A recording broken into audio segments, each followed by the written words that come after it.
On today's episode, Kathryn Nash is coming over for lunch, and I have to say, I am so excited about this.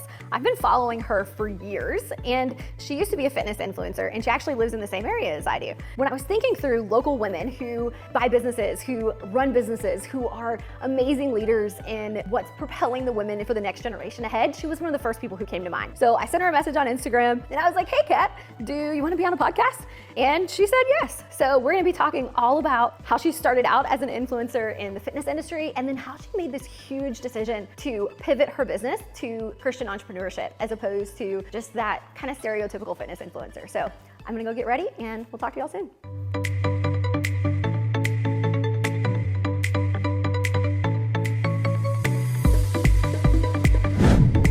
So Kat, I am so excited to hear about your recent pivot, but let's get started on making some lunch first. Some lemons. Yes. All right, listen, do not judge my cooking skills. Nobody's here to judge your cooking skills. How are we cutting this? However you want. They're going in our water, so it's not really that important. Oh, it's just a squeeze, okay. Yep, we're going in our water.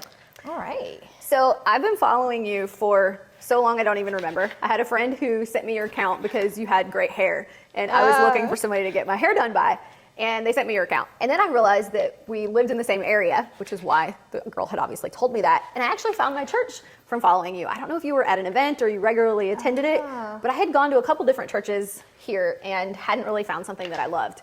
And you were like 45 minutes north of me, which I hadn't looked for something there. And we actually still go to church there. So wow. I wonder if it was like Christine Kane or Joyce Meyer's probably teaching. It was probably Joyce Meyer, because that seems to be one of the more popular things. And their women's nights are awesome. I think they have another one coming up in May. That's so cool. Yeah. That's so awesome. So from the time I started following you, you've really made some huge transitions, because you had this like amazing fitness account. I'm gonna pretend like I know what I'm doing right now. You do know what you're doing. Well, she's the chef. She's just telling me to cut things. Okay, I'm gonna put some.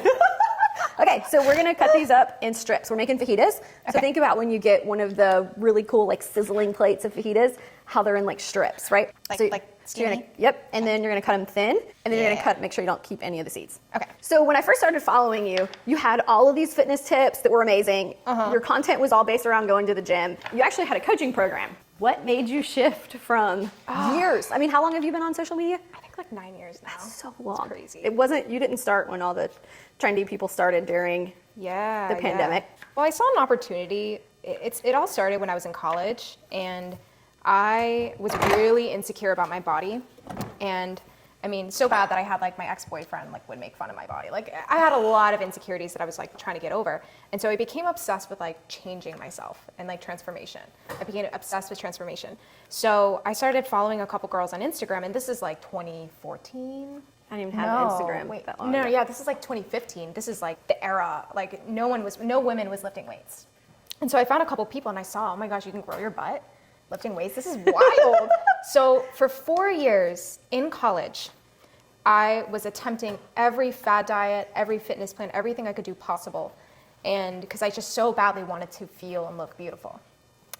The thing is in college, I went to like a small private school, Stetson University in North Florida. Every time I would go out, people would be like, oh, you're the girl in the gym.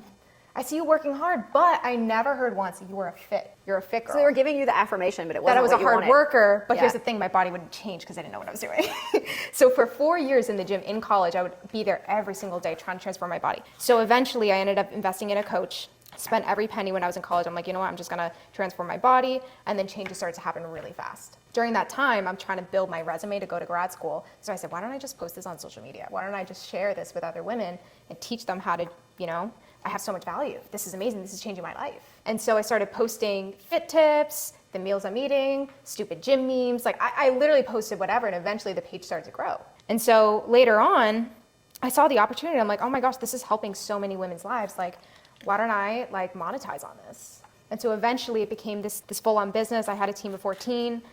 We had coaches. We trained women all around the world, and it was amazing. But then deep down, I felt like, okay, but there's more. There's only so much, because I know deep down that getting fit is not going to change my life. Yes, it will, but there's something deeper that women need. Well, it's only an aspect, right? It's only one little aspect. Because we talk about this with our girls in the mastermind because different people have different things that they think. For you, it was your physical appearance. You're like, if I can just be fitter, if I can just get this affirmation on the way I look. The women that come to us, a lot of times it's like, if I can just figure out my finances, if I can just, right? And then we talk about, that's not going to make you happy. You're going to be wealthy in all areas of your life, right? It's faith, it's fitness, it's your personal relationships.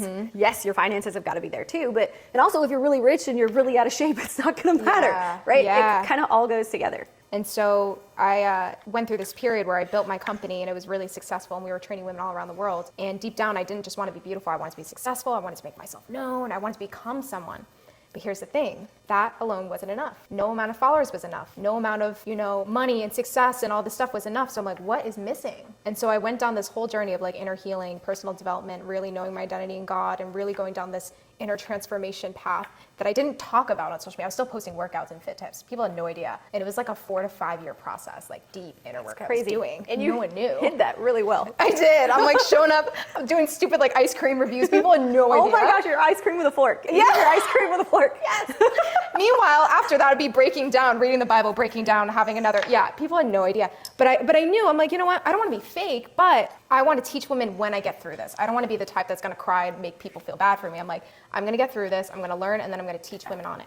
And so that's one thing, whether it's being an influencer or a business owner, is we don't get the privilege of pivoting in private. Like some people quietly quit their jobs. They quietly go on a diet that they sometimes fail at, and they, come back around and start for the 400th time. They got their New Year's resolutions that maybe don't work out.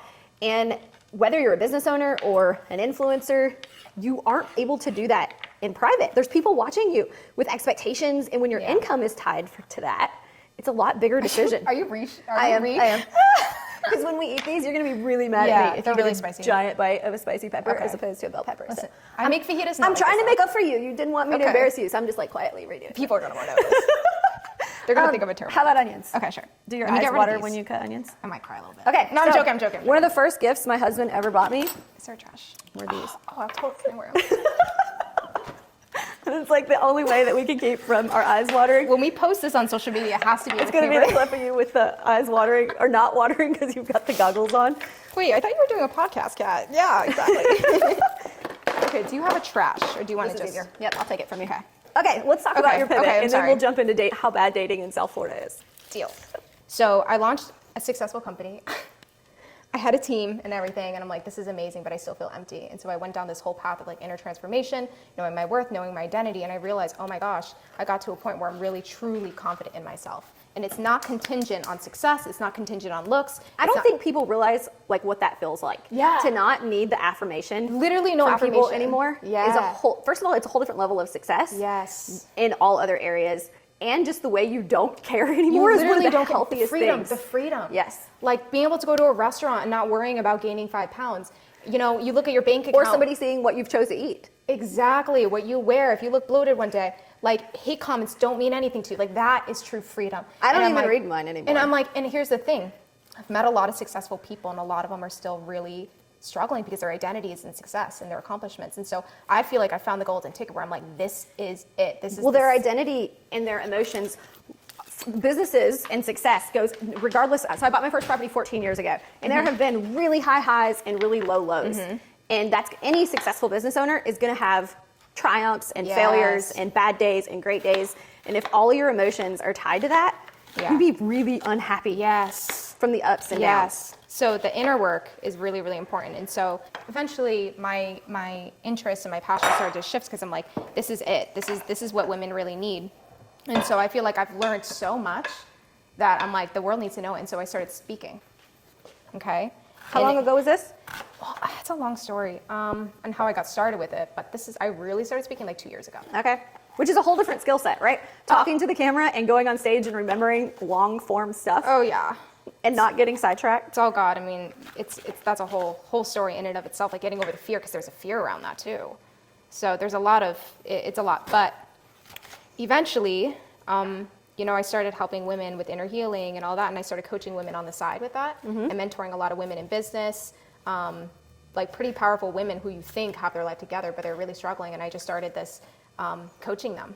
So I said, you know what, this is actually truly my passion, is helping women on a much deeper level. Because in my mind, I'm thinking, okay, well, if I can get these highly successful, rich women, imagine the impact they will have once they get truly free. I love that. It's the ripple effect. It is. It's the ripple effect, because know? it's not just helping that one person. It's all the people that they're going to impact Yes, as well. exactly. And so eventually that became kind of like something I was doing in private. And I'm like, this is so amazing. I love this. And so I started taking on clients, and I started adding in the personal branding aspect, because I'm like, you are your brand. If you have a voice, if you have a message, that needs to go out to the world. So I've been training women using their voice, teaching them how to, like, even down to like creating content. How do you create content that's going to grab attention? The whole package. Because I was doing it for 9 years. I'm like, why don't I just teach other women how to be a leader, not only heal from the inside out, but also learn how to create content and use your voice and share your message to influence and impact. I love So that. it became this whole encompassing like aha moment where I'm like, this is it. This is freaking it. Let's pause for a second and get our lunch going so we're not starving. All right. So- I gotta put my goggles on. Should I? You don't need the goggles. Okay. So my husband and I have this thing where we feel like every time we go out to eat that all our food at home is so much better that we wish we would have just eaten at home. So one of our favorite things to make that all the kids eat is homemade chicken fajitas. So I went ahead and did the marinade before you got here, because it marinates for at least 4 hours. Okay. So you can use chicken or steak. This has got orange juice, lime, cilantro, some cumin, some salt and pepper, some jalapenos. It's been marinating in this for a couple hours. Oh, and did I say lime? Lime juice? I'm from Mississippi, and so my grandma and all of my relatives cook everything in a cast iron skillet. But Yeah, for some same. reason- I do the same. You do? I try to. It's a pain to clean. It but is? Okay. All my steaks and meats, always cast iron. So I was originally like intimidated by cooking in cast iron. I'm like, I don't know how to clean it. I don't know how to take care of it. And so I just avoided it, and they sat in my cabinet forever. Yeah. And then I took a cast iron cooking class, and I was like, oh my gosh, this is so easy. Why have I been avoiding this? You literally just use water to clean it out with. You don't put soap on it. And if you can't get something off, you put water back in it and like turn the stove back on and cook it out. Yeah. And it's so much easier and not as intimidating as I thought. But this is one of our favorite cast iron recipes because the chicken just has so much flavor and it's super healthy. It looks like ceviche chicken. It does. Kind of what it's giving right now. It's gonna change. I don't want to like. I'm thinking ceviche chicken doesn't sound the It looks healthiest. like it looks like ceviche chicken. Like the way they have the instead of shrimp fish, it's inside the chicken. bowl. Yeah, Yes. I agree with that. Okay, so you find your passion. You're helping these women who need the help, who are going to be big influences in the world. Where do you go next? Where do I go next, or where do they? Where do you? How do you found something that you're interested in, which you were Yeah. struggling with before? Yeah. How do you start pivoting your brand or making that decision because you have a whole business built around the fitness side of it? If anything, it was a big leap of faith because I knew, okay, people are coming to me for workouts and fitness. This is a sacrifice. I'm going to lose people. Yes. And so I had to like really put mission over the numbers and really stick to the vision that God gave me, saying, this is where I'm calling you. You have to do it. If you're going to be faithful with this, I'm going to bless it. And so I went through a 2-year period where I was just shutting off the people that wanted me for workouts. How were you confident that this was you who was, or that this was God making this decision and telling you that it was what you're supposed to do instead of just Kat's idea? If you want to go deep, God speaks through prophecy. So that's a whole another topic. But let's just say he made it very, very, very clear. I think he speaks through different ways, through dreams, through prophecy, through revelation. Like he will make it very clear on where he's calling you and where he's leading you. And also like just simply what I love to do and where I genuinely feel called. This is something that energizes me. This is something that I genuinely love to do. Listen, y'all, I know today's episode is inspiring, but inspiration alone will never carry us to our ultimate goals. That's why I started the Society of Entrepreneurial Women. It's a mastermind for high-performing female investors and entrepreneurs who are living their lives unapologetically. In a world where most people don't get us, or they try to keep us confined in a small box, the Society exists to turn off the brakes and set you free. We have weekly calls covering investing, wealth building, health, relationships, family, and a whole lot more. We have small tribes to hold each other accountable to our goals. We have in-person, ladies-only retreats to disconnect and drive each other towards our dreams. And most importantly, this is a community where you can be unapologetically you. Celebrate your wins, scream your successes from the top of the rooftop, become best friends with women who get you. We're 3 years in, and I can honestly say my best friends today are all from the Society. Click the link in the show notes to learn more. So did you shut down the fitness side of your business? I still coach people, but it's not like my brand anymore. It's more so pivoting into this. Okay. And I knew, okay, this isn't going to be like a 180 switch and everyone's going to love it. Obviously, there's going to be people that miss the workouts. That's okay. I had to really fully dive to that. But it's almost like my capacity for it felt like it was just not there anymore. Like the thing that I used to love to do is just no longer like energizing me, exciting me. I just craved teaching women something deeper. And so I just went with it. So you make the pivot, you start posting new types of content. What happens? I think the biggest thing is the feedback and the impact is so much greater than I could imagine. Even though it's less, right? I mean, when I first started the pivot, it was less feedback because people were like, wait, what the heck is happening here? It was more deep and it was more transformative. I mean, people's lives were changed. People privately messaging me. I'm like, this is why. The impact and the influence is more important than the numbers. Even if there's a die-off, even if I lost my property, it doesn't matter. As long as I stay faithful with this, it's worth it. You know, I'd rather influence the few people greatly than the masses just for entertainment. That's kind of my mission. And so like, I'm just sticking to it, being faithful. And I'm launching a podcast soon. Oh, yay. There's different projects I'm working on right now that I'm really, really excited about. But So moving forward, you're going to have a new podcast, which is based all around this new side of you. it's going to be not just me. I'm going to interview women in business, in media, like powerful women. And it's not going to be, just faith and transformation. It's going to be leadership, mindset, transformation, inner work. Like we're going to get raw and real in this podcast. And I'm really, really excited. I love that. And as you're shifting, I've followed your journey to the point to where all of a sudden you're like, I have a boyfriend, and you're showing this guy on social media. And as somebody who also lives in South Florida and went through the dating process here, oh my gosh, I know how hard it is. Yeah. And you, like myself, you're online. Yeah. So even if someone knows your name, they're gonna Google you and know everything about you before you go on a date. Oh my gosh. And you may not know anything about them, and it's the most awkward situation ever. Yeah. Talk to me about dating in South Florida. Yeah. So how we met. So I had a business coach in 2019, and he was helping me scale my business back in the day. And my business coach had my testimonial online. My boyfriend at the time was living in New Jersey, and he was following this guy, and he was also in the fitness industry. Okay. And so the boyfriend you have now is in the fitness industry. No. He's not. He's in real estate now, which is ironic. Okay, that's interesting. So at the time, he was like into fitness, and he ended up seeing my testimonial online and somehow remembered it. Okay. Fast forward 4 years later, he moves from Jersey to Florida, and I'm in the gym stretching, and I keep seeing this guy like look at me. Like, when you like look at someone like a little extra long, you're like, why are you staring at me? And I would always think, who's this? Don't look at me, please. Let me just work out in peace. And so eventually, I am stretching, and there's a massive mirror in front of me, and I'm seeing him confidently walk up. Like confident, and I'm seeing him approaching me. I'm like, oh no, he's gonna talk to me. This guy who keeps looking at me, please no. And keep in mind, I convinced myself I will never date or marry a man from the gym because I've been just not good experience. Being in the fitness industry, I'm like, I'm never gonna date a fitness influencer or anyone in the fitness industry. So he comes up to me and he crouches down like this close. He goes, hey. I'm like, hi. He goes, are you Mini But Mighty? I'm like, yeah. He goes, was your coach Vince Dalmani? And I said, yeah, it was my business coach. Wait, so did that cause you to relax a little bit? Yes. Since he had some and actual I laughed. connection? I'm like, how do you know Vince Dalmani? And he goes, I saw you in a testimonial and blah, blah, blah. So keep in mind, I was not into him at the time. I was very locked in on my goals.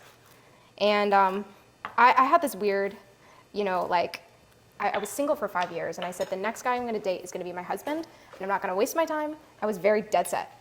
And I didn't get that, oh my gosh, that's my husband. First impression.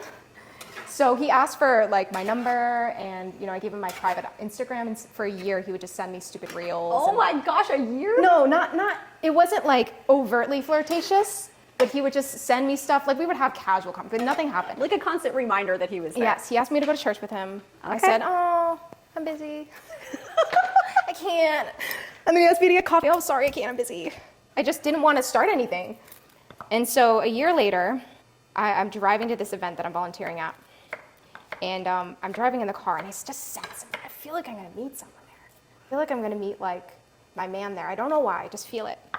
And as I'm driving there, and I'm at that event, I see him walk in, and I was immediately drawn to him. I'm like, wait a second. Is that the guy I've been not talking to for a year? He's really handsome. And I just, for some reason, everything just totally different experience it was than when weird. you met him in the gym. I'm such a brat. I'm like, I just don't know. Poor guy. Well, at least you know you were a brat. Yeah, and so he came up and talked to me, and I noticed immediately he had so much depth to him. He was intelligent, and he had depth, and I'm like, this is so rare. I don't know so many guys. They talk about sports and dumb stuff, and he had depth. He shared about his faith. Yes, sports in the gym. Yes. That's all that a lot of guys can talk nothing about the gym. Yeah. And I'm like, this guy's really, really smart and really deep. So he invited me to coffee, and I said yes, and we ended up speaking for 7 hours. Shut up. And I'm like, this is crazy. So do you think of that as, like, sometimes when you meet people, a lot of it has to do with timing also? Or do you think you were just being stubborn with him in your DMs I think for a while? both. I don't think, the funny thing is we both weren't ready. Yeah. He was getting stuff established in his career. I was also in the process of doing a lot of inner healing and all that, and like getting just a lot of work I had to do on myself. So it's funny because we weren't ready at the time. It's pretty crazy. And the crazy thing is, and that I want to share to women, it wasn't through a dating app, and I wasn't putting myself out there. And so when we are focused on our goals, and when we're focused on our mission and what we're called to do, and even serving, I was volunteering at an event, focus on that instead of focusing on finding your man and finding the love of your life. Because sometimes you'll meet him through serving, you'll meet him through just where you're at. You don't have to go out and hunt. You just have to have faith that there are good men out there. Now, I went through 5 years of dating, and it was really hard because it's like I'm a very traditional girl, and I'm like, with traditional values, I ain't sleeping with you. No, I'm very firm. You don't exactly live in the right place for... Especially South Florida. Oh my gosh. Trying to find somebody with traditional values. And was he your type? Was he like the type of guy you would normally be attracted to? He's very handsome, yes. I don't mean like the handsome part. I mean, is he like exactly what you would normally go after? He's very stoic. And I had this image that the man I was going to be with is going to be like, I don't know if I should say louder, but like, I don't know. He's totally my type. Being with him now, he's like perfect for me. So it's not, I don't know. I think I was just being a brat. So I don't know. The reason I asked that question is because I think some people get so caught up in the image or idea of what somebody that they're going to be married to or that they're looking to meet is like, that they can miss the perfect guy based on some details that you don't even know. Because clearly the people you've been choosing along the way are not working out. And if you're still looking for this like image of a man you have in your head, sometimes you can miss like that perfect guy. So true. Women either have too low of standards or too high of standards. How do you find the medium at the middle? Because women are like, oh, only 6'2" and up, has to make $500,000 a year, like this, and this, which to some extent it's okay to have good standards, but you can't knock every guy because you don't know where they're going to be a year from now. You don't know their character. You don't know, like, I just think also, like, 6'2" in the grand scheme of things. It's like 0.5% of the population, something like that. And are you someone who represents 0.5% of the population? Like, it's true. It's true. And in addition to that, the 6'2", my ex-husband was 6'4", but let me tell you, the rest of his qualities weren't exactly what we're looking for, right?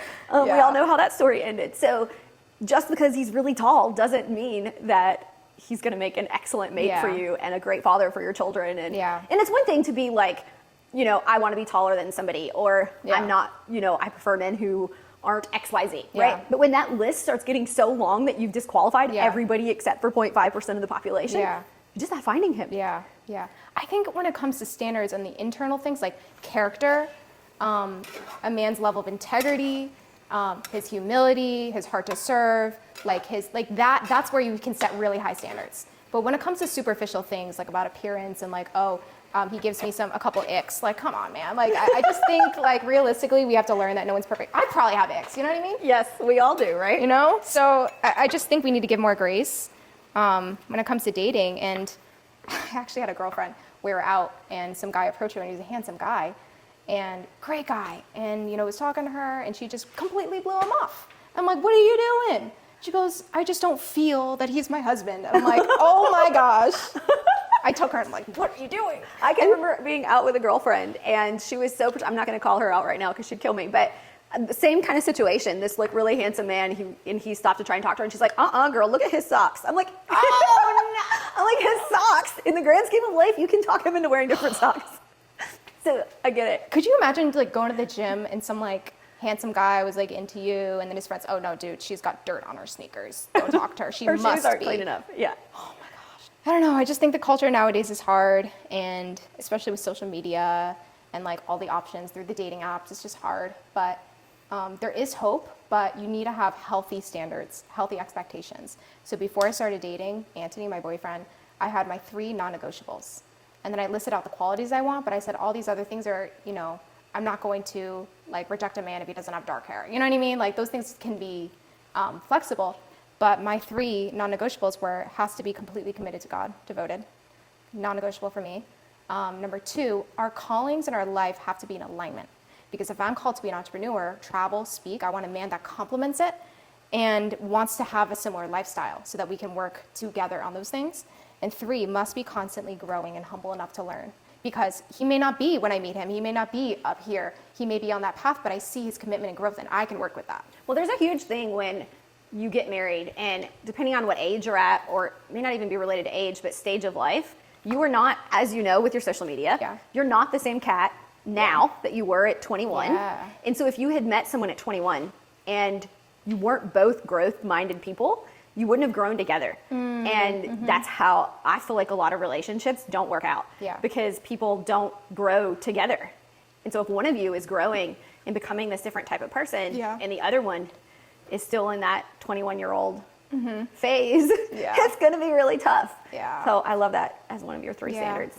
And to a lot of women, it's hard also, since the women listening to this are women in business. Most women, majority of women want a man who can lead, who's strong, who's capable and all that. And it's going to be really tempting to, because you're in business, it's tempting to be in your masculine mode, hustling and grinding. And if you want a masculine man, you want to be kind of in your feminine to give him permission to like be the man in the relationship. So it's like, it's hard also for women in business. You're like, well, listen, especially to single moms, women who are working hard, like you can't just let go of that. You know what I mean? When you're, you know, single, you have to take care of your family, you have to provide for your family. So it's hard for women in business, especially because it intimidates a lot of men. Do you understand what I'm talking about? And so I think you can be both, but it's a learned skill to be both. Because I, as a single mom of almost 7 years before I got remarried, I had to be mom and dad. I had to make sure there was food on the table, but I also had to be nurturing to a certain degree. And those masculine traits are what fed us. They're what kept us alive and successful until I had a husband again. And learning to, my business still requires me to have that masculine energy.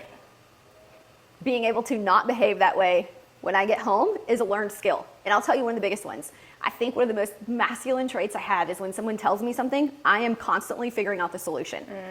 Because that's what I do, right? When you're in business, you kind of have to. It's one of the things I'm good at. But my husband doesn't always want me to give him the 7 solutions to whatever his problem was. He wants empathy and that feminine comfort and support, not Heather's 7 steps to fix whatever problem he has that he didn't want fixed anyway. He just wanted to tell me about it. So I agree with you. Learning to balance those 2 things is a huge, there's even, I know a few women who specialize in teaching business women how to be, and I'm not gonna lie, it's not easy. Even, and even being on dates before my boyfriend, being on dates, oh, what do you do? Okay, I'm an entrepreneur. A lot of them are like, oh, you're probably not feminine because, you know, you're in this and this and this, and they have these assumptions. Even if they don't know the words feminine and masculine. They have the assumptions and they tie it to boss babe culture. I hate that word. I do too. I hate that word.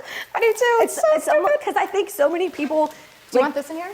I'm going to show you something with that one. I think so many people with that word use it just so freely. It's become like this just word to call women who have a little bit of like authority in their personality. And it does a disservice to the women who are actually building businesses. Okay, so for this, I'm going to show you one of my favorite kitchen tools. So I'm assuming you know that bagged cheese is terrible for you. Do you know that? Do you know that bagged cheese is terrible for you? Bagging cheese? Bagged, like pre-shredded. Oh, of course, All the additives and everything are not good for you. But with a family of 7, I found myself constantly spending too much time like grating cheese because we grate carrots too. So, husband with another amazing gift. This was one of my Valentine's Day gifts. He got you goggles and a cheese grater.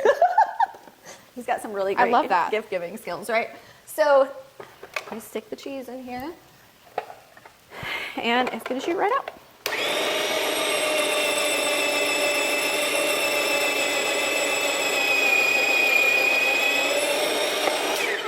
In a couple seconds, we have our cheese. It looks easy to clean too. It is. Instead of spending forever grating cheese and carrots, we're good to go on our cheese.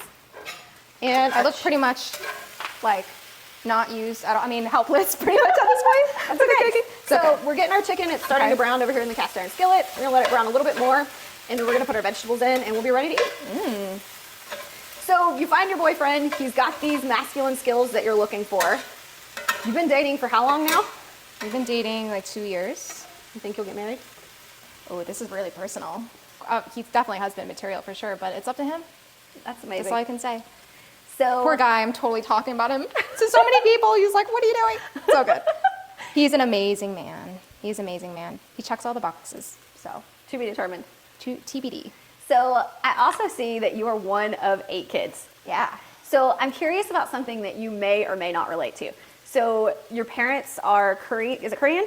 Your My mom's Korean, adopted from Korea. and your dad is German? Italian, German, Irish, French, mixed. White, essentially, right? Yeah. American. Yeah. So I have some girlfriends who have this mix between cultures, and they feel like they don't quite fit in one, they don't quite fit in the other.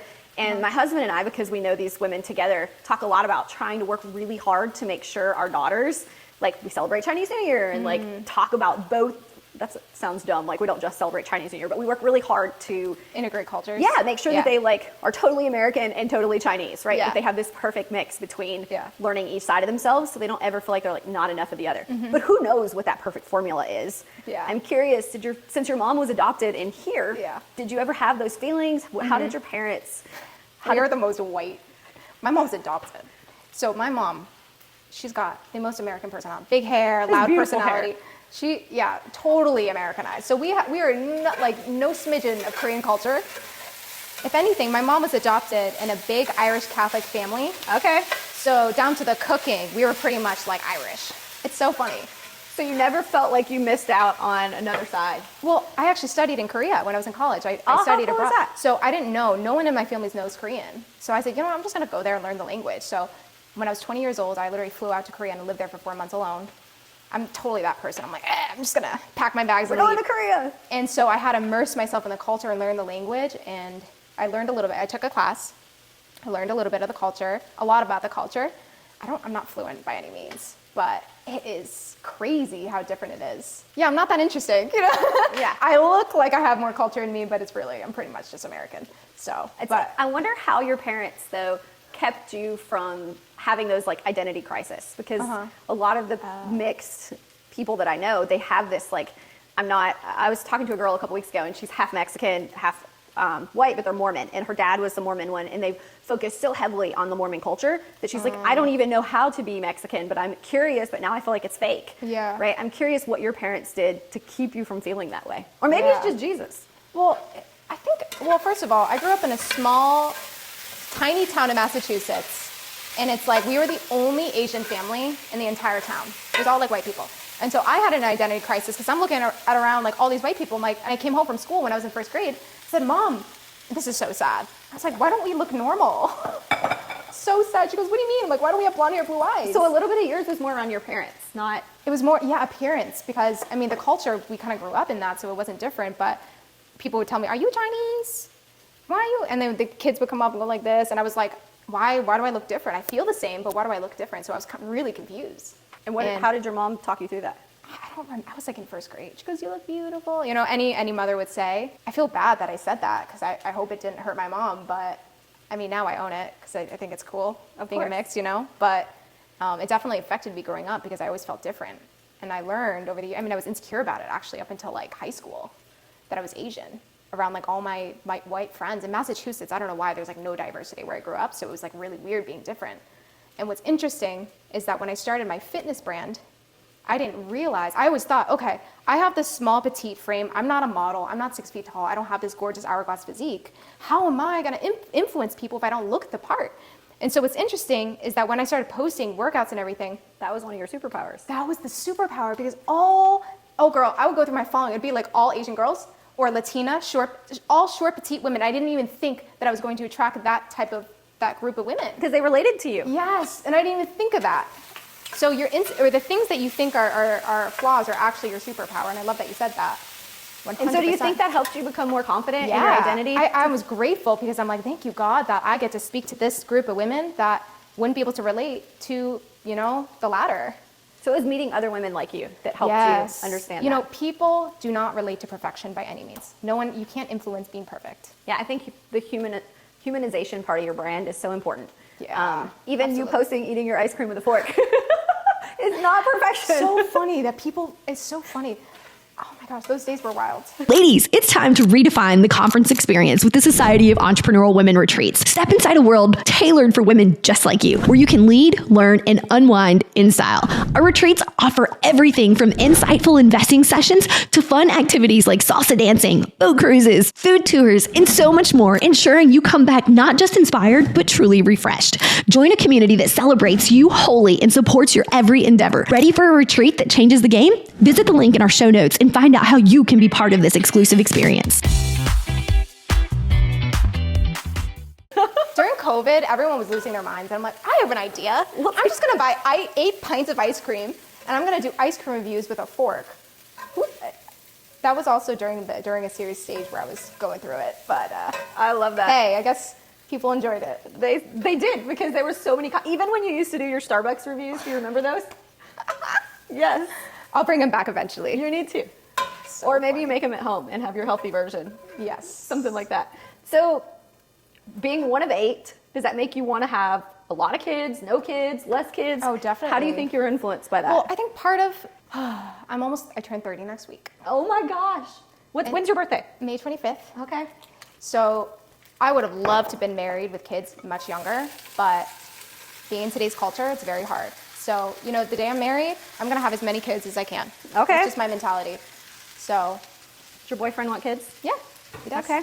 I also think, Hey, marriage comes first. yes. And so I think that a lot of people have an idea of how many kids they want, and then they start having kids, and that changes.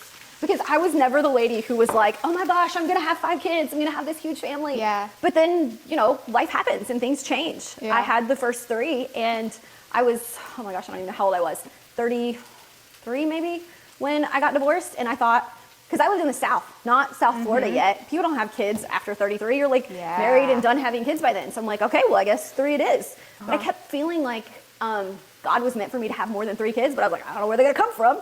And so I had all those years of dating, and I'm, approaching 40 years old, and I'm like, I'm probably done having kids. Wow. But my husband is actually close to your age. His birthday is the 28th, so y'all's birthday's close. Okay. But he's a year older than you. And so when we met, I have 100% custody of the kids.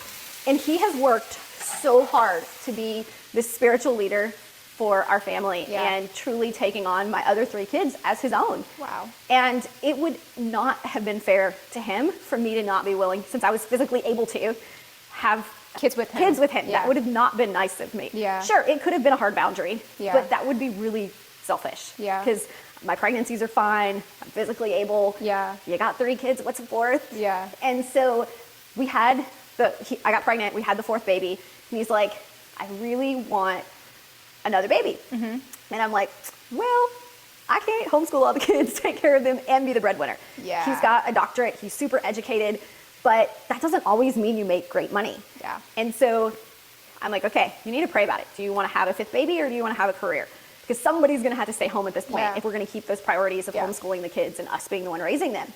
And he does a 21-day fast, and he's praying. Oh, water fast? Yeah, he was drinking broth. He also did bone broth. Okay. And then at the end of the 21 days, I was pregnant again. So we're like, well, I guess that's the answer. Wow. And so now he wants another baby.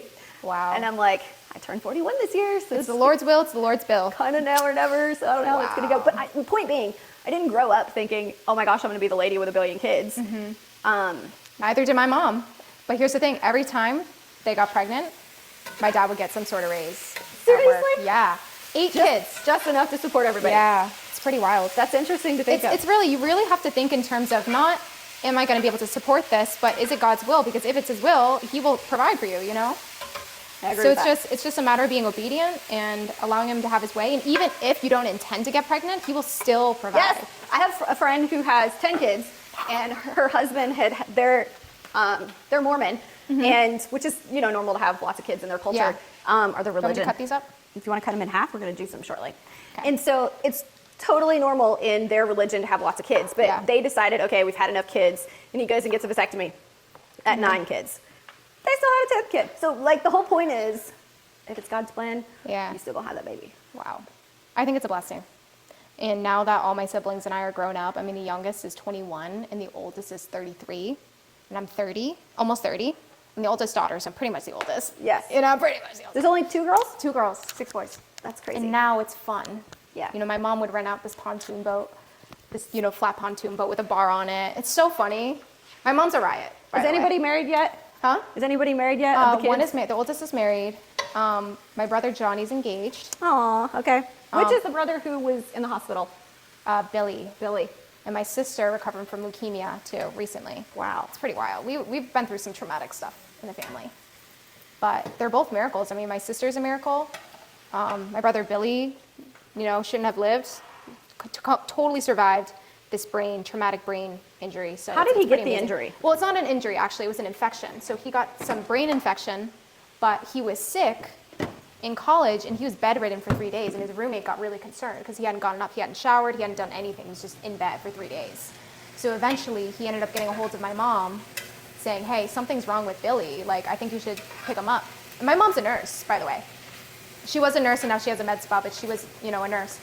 And she knew deep down that something was up. Keep in mind, my mom, unless you can't breathe or you're having a heart attack, you're fine. So it's like, no matter, my mom is like thick skinned, tough. Okay, well, I think you have to be that way with a bunch of kids. Yeah. Because kids will like whine and complain sometimes when nothing's wrong Yeah. or over the smallest things. Yeah. And it's almost like a triage because you're trying to like take care of the biggest issue with multiple kids. And she Yeah. had 3 more than I have, right? Yeah, You're trying yeah. to take care of the biggest issue at Yeah. the time. You have to get to the point where like, you're not dying, you're fine. You're Unless not dying, you're collapsed fine. on the floor now. Yeah, exactly. So This is not life or death. Let's move on. you know, and then you have the parents that are like, oh, honey, you gotta boo boo. You know what I Yes. mean? My mom's like, tough it up. Well, I think So- your first kid, you behave that way. And then after Yeah, that, after you're like, that. everyone's alive. Yeah, that's so funny that you say that. So anyways, my mom is genuinely concerned, and she doesn't get concerned about anything, really. And so she brings Billy to bed. Billy's in college, by the way, so I think he was around like 20 at the time. And she told my youngest brother, Danny, hey, check on Billy. If you hear any weird breathing, check on him. Meaning they went to college in the same area. No, he was home at this point. Oh, he was at home. Danny Okay. was in high school still. So Danny's the youngest. And I think he was going to UNH, University of New Hampshire, and came back to Massachusetts at the house. So it was like 2 a.m, and my youngest brother, Danny, out of nowhere wakes up and just randomly decides to check on Billy. And he goes, checks on Billy, and Billy's on the floor having a seizure. Oh my God. Had you had any signs of that before? No. The first That time. was that right there was God waking up my little brother.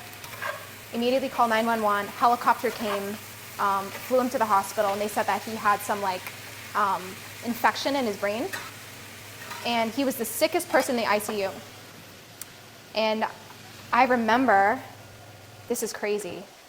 This is the power of God in your life. I had a dream a week prior about my brother Billy. Something was going to happen, something serious was going to happen, but I woke up knowing, okay, something's going to happen, but he's going to be okay. I had the forethought, but God gave me a dream to give me the forethought to pray for my brother in advance. Sounds crazy. So Billy's in the hospital, he's in the ICU, terribly sick, he's in a coma, he's pretty much a potato. And I had this supernatural peace. I'm in Florida, and I flew up to Massachusetts, my whole family is there, everyone's freaking out, so scared, and I just have this peace, and like, Billy's gonna be okay. And, you know, I have some family members getting mad at me. Why are you acting so confident? Because there was no physical signs. Well, here's the thing. I'm really the only one in my family that's like super, super adamant in my faith. Everyone pretty much goes to church, but there's no like real like action. Yeah. So I'm over here at peace. And they said that there was pretty much like 1% chance of him living, but I had this peace. I'm like, he's gonna be okay. Wow, 1%. It was crazy like that. They ended up going in for surgery. He had this massive cyst in his brain, and they ended up going in to like remove the cyst, and it exploded.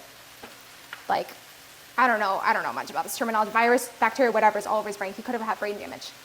Went in for his second surgery, and they supernaturally found no sign of damage. Wow. When that exploded, I mean, you're brain dead. You're going to be a vegetable. No sign of any damage. And now he's totally fine. 100% recovered. What a miracle. Yeah. And then my sister, a year and a half ago, gets diagnosed with leukemia. Very serious kind. My sister woke up one day with 2 massive bruises on her legs, and she sent a photo to my mom. And my mom, luckily being a nurse, said, go to the hospital immediately. She knew immediately that looks like leukemia. I would have thought, oh, They'll go away. do you fall from your bed when you slept? Like, I never would have thought of that, because I bruise all the time. And so when my sister went there, the doctor said, hey, if you came any later, there's no chance of saving you. If you came any later. So the timing that she went to the hospital, it was a 6-month process of chemo and all that, but she's 100%. It's just crazy, man. And you grew up with, was it scoliosis? I had spinal fusion surgery, yeah. So do you feel like this is almost like a spiritual warfare kind of thing with your family? 100%. Actually, I don't know if I want to call it. I think I was like the guinea pig of trauma in the family because my back was really, really bad. I mean, my recovery took a year. It was a really intense surgery. God's hand is over our family, and that's the power of prayer and faith too. It's like, I don't know, if it weren't for our faith, I don't know what could have happened, you know? It's pretty wild, so.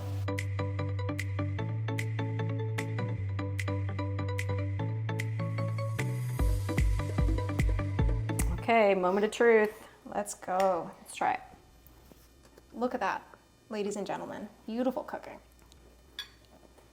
The chicken has so much flavor. You're right about cutting the peppers thin.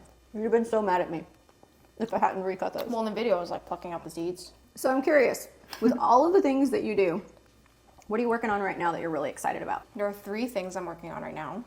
One of them is a podcast, which I'm super excited about. Have you ever done a podcast before?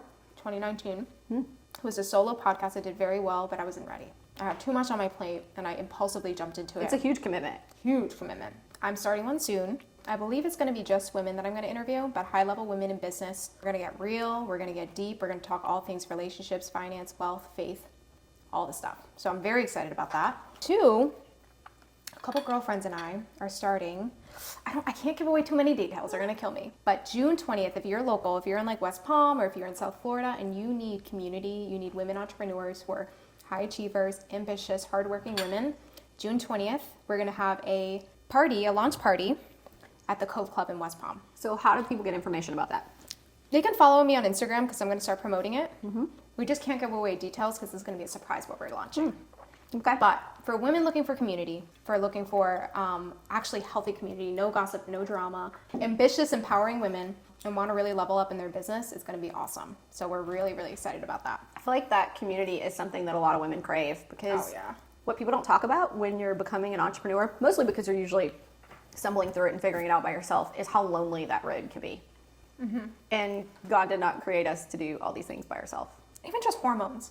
I mean, like, men operate on a 24-hour cycle. We have our 28-day cycle. We have 2 good months out of the month, right? Me, sometimes just 1 week. 2 good weeks out of the month. Learning how to have that emotional support when you're going through your luteal phase, having women that encourage you, like, that's a whole nother beast that you have to manage, is learning how to harness your emotions as well. Well, even like people talk a ton about like, oh, kids going through puberty, but they don't talk about like perimenopause and premenopause and like, and it's also like shamed almost, like you're crazy, as opposed to a healthy conversation about it's part of what you go through. I just think even women entrepreneurs and understanding that we're not built like men and learning how to work in your cycle in business is really important as well. I know this is a whole separate topic, but learning how to give your body rest and learning how to grind on the weeks that you know, being able to track your cycle, knowing when to hustle, when to grind, and when to rest is really important. But anyways, that's totally, irrelevant to what we were talking about. But so your 3 things, you got your podcast, the launch for Something Secret. Third thing, it's not really a project, it's something I've been doing. I've been working with women, helping them build their online brands, helping them use their voice.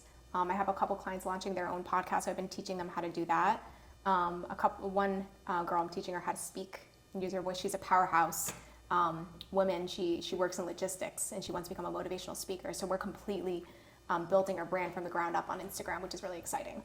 I guess my heart is really helping women use their message, use their voice and their own story to impact and to lead. Because it's like, why try to hit everyone myself when I can see the women where I'm like, you're anointed, you're called to do this, you're called to do this, build them up so that they can go out and influence all these people, To me, I'm like, work smarter, not harder, you know what I mean? If I see you and I help build you up, bring you up, imagine all the people you're going to influence. Yeah, I love that. I just think it's a ripple effect, and it's something that I've been absolutely loving lately. So I'm in the works of building some stuff out for that as well. Can't give away too many details. You're so funny with all the secrets. Well, I really appreciate I'm intrigued. Well, I really appreciate you doing this with me today. It's been so much fun getting to know you a little bit better. Yeah, this was so much fun. I got a little humbled with the cooking, but yeah, this was great. If you enjoyed that conversation and want to see more, make sure you like and subscribe, comment below, and let me know what recipes you'd like to see. Remember, authenticity is your superpower. Stay unapologetically yourself, and let's continue embracing our uniqueness together. Make sure you hit that follow button so you don't miss the next episode.